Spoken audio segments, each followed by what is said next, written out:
इसी को ज्योत स्वरूपी निरंजन, वास्तव में इसका नाम कैल है, कैल। और यही आगे चल के काल कहा, ये आने वाले इसी विवरण में आपको ज्ञान होगा। आकाशवाणी सतपुरुष ने की कि तुम दोनों बाहर आओ। अक्षर पुरुष तुम निद्रा में थे और आपके बिना यहाँ सृष्टि नहीं रची जा रही थी। तुम दोनों बाहर आओ और तुम्हें जगाने के लिए सारी क्रिया की गई और तुम दोनों के दोनों अचिंत के लोक में रहो। ऐसे आदेश प्रभु का पाक है। वे दोनों के दोनों अचिंत के लोक में रहने लगे काफी समय तक। उसके बाद हम सभी की उत्पत्ति कबीर परमेश्वर ने, उसी सतपुरुष ने अपने शब्द शक्ति से हम सबकी उत्पत्ति वहां पर की। कुछ दिनों के बाद इस क्षर पुरुष के अर्थात ब्रह्म के मन में एक खरपतवार उपजा।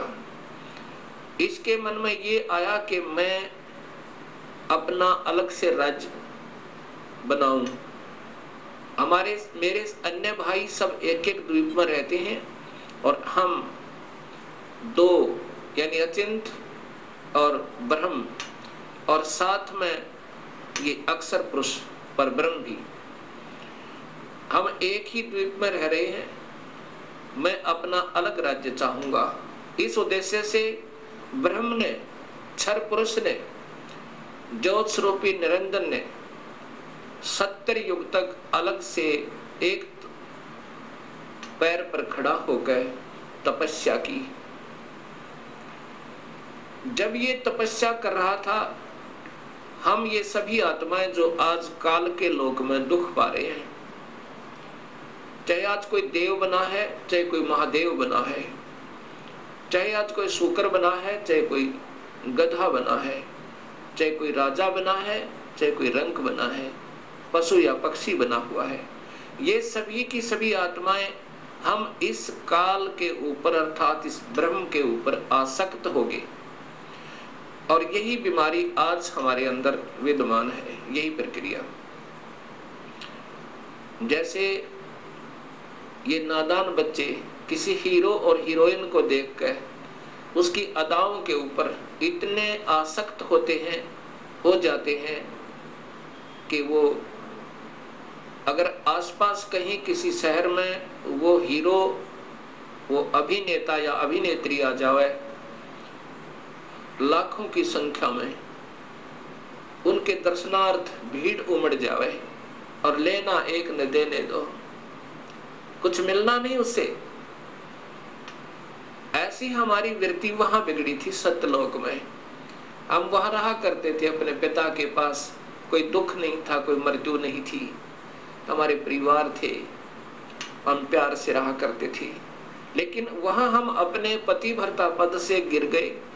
अपने मूल मालिक उस पूर्ण ब्रह्म जो सर्व सुखदायी सदा सहाय आत्मा का आधार वास्तव में भगवान है, जो जीव को दुखी नहीं करता, जन्म मरण के कष्ट में नहीं डालता, कुत्ते और गधे नहीं बनाता, उसको छोड़कर और हम इस काल यानी ब्रह्म के ऊपर आसक्त हो गए।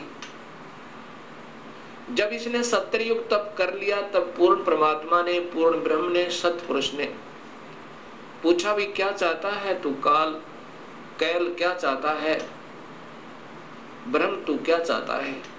तब इस ज्योत स्वरूपी निरंजन ने कहा कि पिताजी, ये स्थान जहां मैं रह रहा हूं ये कम है, मुझे अलग से राज्य दो। तब उस पूर्ण ब्रह्म ने इस ब्रह्म के तप के बदले में 21 ब्रह्मांड प्रदान कर दिए। जैसे 21 प्लॉट दे देवे कोई साहूकार पिता अपने पुत्र को। 21 ब्रह्मांडों को पाकर ये ज्योत निरंजन बड़ा प्रसन्न हुआ। कुछ दिनों के बाद इसके मन में आया कि इसमें कोई अन्य रचना करूं, उसके लिए कुछ समान पिताजी से मांगू। इसने 70 युग तप फिर किया। तब सतपुरुष ने पूछा कि आप क्या चाहते हो, आपको 21 ब्रह्मांड प्रदान कर दिए।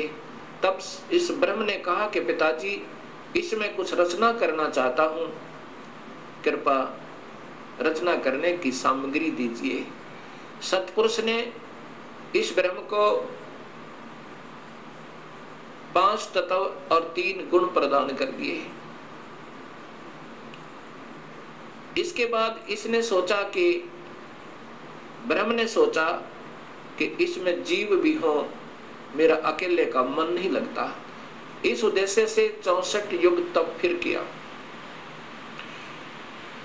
तब सतपुरुष ने पूछा कि क्या चाहता है ज्योति निरंजन, अब तो तुझे मैंने जो मांगा सो दे दिया।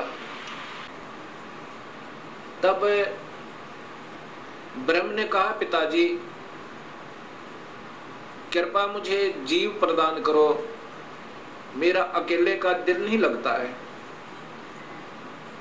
उस समय पूर्ण ब्रह्म सतपुरुष कबीर परमेश्वर ने कहा कि ज्योति निरंजन, तेरे तप के बदले में राज्य दे सकता हूं और ब्रह्मांड चाहिए वो दे सकता हूं, परंतु ये अपनी प्यारी आत्मा, अपना अंश नहीं दूंगा तुझे। ये तो तेरे किसी भी क्रिया, धर्म, धार्मिक क्रिया से, तप से, किसी भी जप से नहीं दूंगा। हाँ, यदि वो स्वयं कोई जाना चाहता है अब सब इच्छा से, कोई हंस आत्मा, कोई भक्त आत्मा, तो मैं स्वीकृति दे सकता हूं, नहीं तो मैं अपनी इच्छा से नहीं कहूंगा, ये मैं नहीं दे सकता। इस बात को सुनकर ये ब्रह्मचर्य पुरुष ज्योत स्वरूपी निरंजन अर्थात जो भविष्य में फिर काल कहलाया, हमारे पास आया। आज हम जितनी भी ये दुखी आत्मा इस काल के 21 ब्रह्मांड में पीड़ित हैं, हमारे पास ये ब्रह्म आया और हमसे कहा कि मैं वहां अलग से ब्रह्मांड लिए हैं मेरे पिताजी से अपने तप के बदले में। वहां ऐसे स्वर्ग बनाऊंगा, महास्वर्ग बनाऊंगा और ऐसे दूधों की नदी बहाऊंगा, झरने बनाऊंगा। क्या आप मेरे साथ चलना चाहते हो? तब हम सभी ने जो यहाँ काल के 21 ब्रह्मांडों में पीड़ित है, कहा कि यदि पिताजी हमें आज्ञा दें तो हम चलने को तैयार हैं। इस बात को सुनकर ज्योत स्वरूपी निरंजन कबीर परमात्मा के पास आया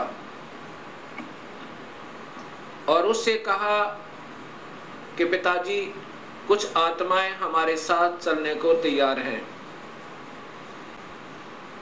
सतपुरुष से कहा इस काल ने, ब्रह्म ने, कि पिताजी कुछ आत्माएं मेरे साथ चलने को तैयार हैं, उन्होंने सहमति दी है। तब पूर्ण परमात्मा सतपुरुष अर्थात कबीर देव ने, कबीर साहिब ने कहा कि यदि वो मेरे सामने स्वीकृति देंगी, जितनी भी आत्माएं हैं जो तेरे साथ जाना चाहते हैं, तो मैं उनको आज्ञा दे दूंगा। ऐसा कहकर के सतपुरुष हम सभी आत्माओं के पास आया जो आज काल के लोक में कैद में बंद हैं। सतपुरुष ने, उस अकाल मूर्त ने, शब्द स्वरूपी राम ने हमसे पूछा कि जो आत्मा इस ब्रह्म के साथ जाना चाहती हैं वो अपनी सहमति व्यक्त करें। उस समय हम सभी घबरा गए और नहीं हिम्मत पड़ी अपने पिता के सामने स्वीकृति देने की। उस समय एक आत्मा ने सर्वप्रथम हिम्मत किया, डेयर किया और कहा कि पिताजी मैं इस ब्रह्म के साथ जाना चाहता हूं। उसकी देखा देखी फिर हम सभी ने स्वीकृति दे दी।